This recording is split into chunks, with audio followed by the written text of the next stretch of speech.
What up, YouTube? Topaz Yates back for another album review, and this one is to that Meek Mill, Expensive Pain. But before we jump into this review, first I gotta give you context. First I gotta tell you exactly how I feel about Meek Mill at this point so that you can understand where I'm coming from. But if you feel as though you know everything there is to know about Meek Mill, then feel free to fast forward to this point here. But who is Meek Mill? Meek Mill is a Philly MC known for his energetic delivery and taking L's. And it's sad because he seems to be a really good sport about it. He seems to be a really good person, but the L's that he's taken, from the most notable one to Drake, is going to follow him until he's done in the music industry. It is what it is. But overall, man, I have enjoyed a lot of Meek Mill's music up to this point. As we all know that his most played and most remembered song that he's ever crafted was Dreams and Nightmares, which is crazy because that was just an intro, but yet that still carries weight still to this day. I still hear that in the club today. But it's not like those were his only hits that people recognize him for. That just happened to be the bigger one. Like the other ones that people know of would be Rico, To Check, and joints like that, but none really as big as Dreams and Nightmares. Well, I will say that Dreams and Nightmares was his best album to date, and I don't think he's ever going to be able to top that. Second place in this would be easily that Wins and Losses, which came in as a bit of surprise. The third best project that I felt he dropped was that Championships, even though that was extremely limited, only like a couple joints on there that I would keep. But that was far better than that Dreams Worth More Than Money, which was by far his worst work. And then we can't deny the impact of the Dream Chasers mixtape series, but yet we all know the quality between the mixtapes and the albums are day and night to a degree. But honestly, I feel as though Meek has become predictable over time with his style because he's just lacked growth. See, if it isn't energy-driven, Philly-based music, then he's completely out of his comfort zone. He's still trying to do the same songs and just remaking them instead of coming up with a whole new style, a whole new flavor, something completely unique that can propel him to the next level. No, instead what he's doing is Meek Mill, but with the newer artists that's attached to the game right now. And you know, that's not the worst thing in the world to do, but it's something that I've told people over the years. If you become predictable and you keep doing the same thing over and over, then people are going to begin to lose interest in you. And many people have been losing interest in Meek Mill just based off of the route that he's been taking. I wish this new album would actually have some switch ups, something new that he'll bring to the table, but we all know Meek Mill ain't really going to do that. I believe he is set in his ways at this point, but you know, only time can tell. But now I bring you the Meek Mill Expensive Pain review. And how I feel about this album?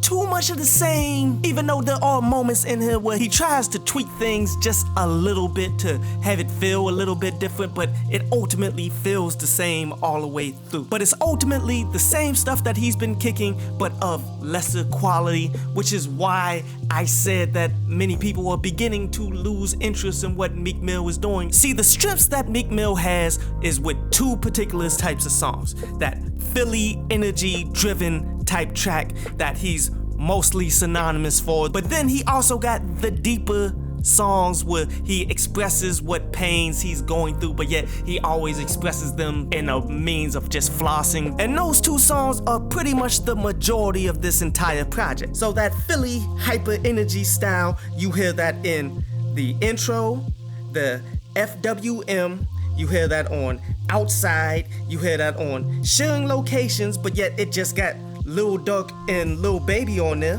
And then you hear that on The Hot, which is the same thing, but with Moneybagg Yo. But then you got a whole bunch of his deep songs, where those are like Love Train, Love Money, Angels, Halo, and a bunch more of them joints on it, where these are all like the same song, where he's kicking somewhat of the same thing, just the content changes slightly from each to each. So the majority of this album just feels like the same thing being reiterated a whole bunch of times that could have been really cut down. But as I said, these joints, even though they all feel somewhat the same, some of them do have unique twists to them. Like the intro, for example, where he took and flipped the Hate Me Now Nas joint, but he twisted it into the Philly style that we've come accustomed to. And I see what he's doing here because, you know, his intros have become like what he's most notable for at this point.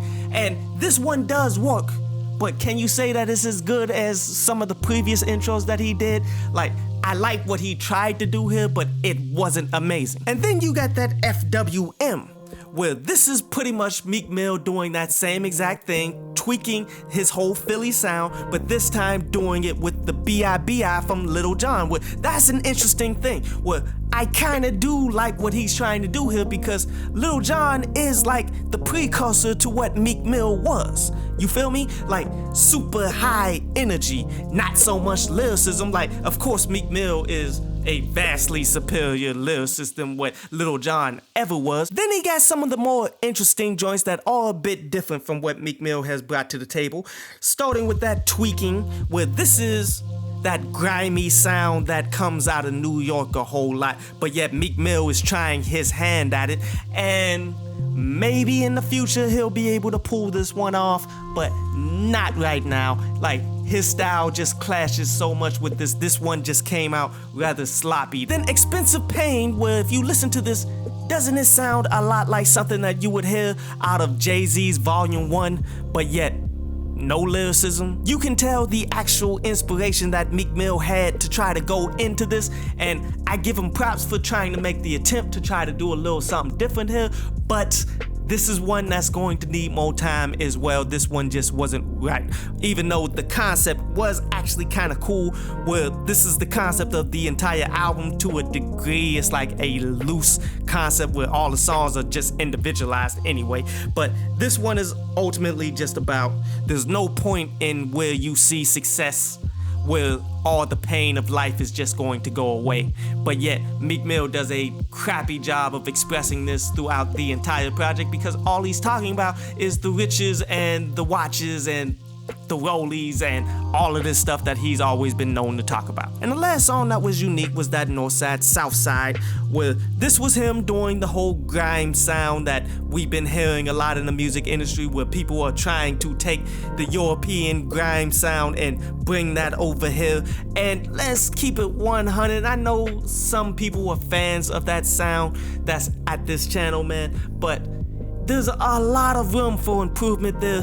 Like, people, if you're going to do it, take it and improve upon it to make it into a standard that people will respect. You feel me? But sadly, that's not what people are doing here in the mainstream. What they're doing is, oh, I'm Meek Mill, and I'ma do Meek Mill on a grime sounding track.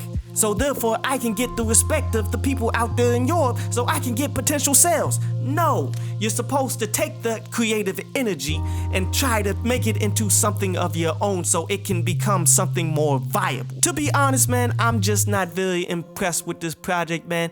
But maybe it's a little bit better if we go ahead and look at the bars.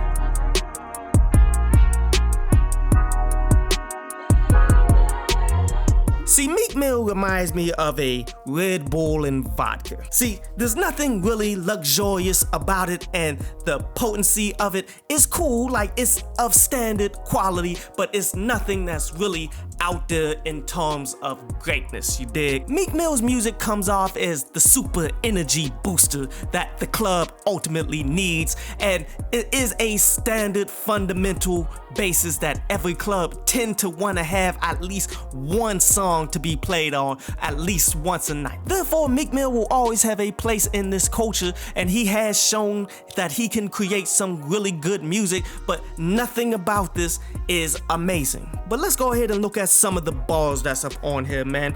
Starting with that fame turned people to monsters like it's Resident Evil. Like, okay, that was cool. Like, you're talking about the zombie apocalypse and comparing that to how when you get famous, that's how people end up turning on you. Like, that's cool, but not delivered in the best way. I wouldn't say that this is a fireball, but it was one of his best. How he's saying to all the haters that I can't hear them, you quiet like refrigerators. Like, alright, bro. And the last notable bar I would say would be, okay, I'm a time bomb and you ticking me off. These are the best that Meek Mill has to offer. Overall, man, this project wasn't very good. it was one that I felt was a bit overhyped. Like, people had it trending all over Twitter. It was exactly what I thought it would be. He's doing so much of the same. He's trying to recapture his past energy and do his past songs so much that he's ultimately lost a step. And then the more he tries to tweak it and make it a little different, the less quality it ultimately becomes as well. Sadly, only 2 songs on here that I'm actually considering keeping, and that's that Hate Me Now intro where I'm not even sure if that's gonna make it. And then you got that Blue Notes 2, which already was on my playlist because it was a single that dropped beforehand, and that song is still pretty good though. But that's really about it. Overall, giving this joint 4 out of 10. Worth a listen, nothing much more after that.